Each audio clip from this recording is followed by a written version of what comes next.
ఇదిగోండి, ఇది మా చెట్టుకు కాసిండే 1.5 kg ఉంది. దీంతో ఇప్పుడు వడియాలు పెడుతున్నాము. కట్ చేసి తురిమి చూపిస్తాను. గిన్నె కదండి, ఇందులో ఇలాంటి బ్యాగు, ఇవి అన్నిటికీ మేము వీటికి వాడుతూ ఉంటాము. శుభ్రం చేసి మళ్ళీ పెట్టేసుకుంటాం. ఇందులో ఇదిగోండి ఇప్పుడు తురిమిన మొత్తం గుమ్మడికాయ వేసుకుంటున్నా. ఇదిగోండి ఇలా గట్టిగా తిప్పేసుకొని దీన్ని నెమ్మదిగా బోర్లించుకో. ఒక బరువైన వస్తువు ఏదైనా పెట్టాలి, నేను చూపిస్తాను. కింద ప్లేటు, ఇక్కడ నీళ్లు పడడానికి మధ్యలో గుమ్మడికాయ పెట్టేసి ఇదెలా రోల్ పెట్టాను.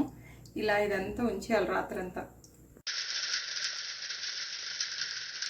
1 kg మినపప్పు నానబెట్టుకుంటున్నాను అండి. ప్లేస్లో ఎవరైనా, నేనైతే గుండు మినపప్పు వాడుతున్నా, మామూలుగా పలుకు మినపప్పు కూడా వాడచ్చు. ఒక రాత్రంతా నానబెట్టుకోవాలి. హాఫ్ అండి ఇది, ఇంకో హాఫ్ పక్కన పెట్టుకున్నాను.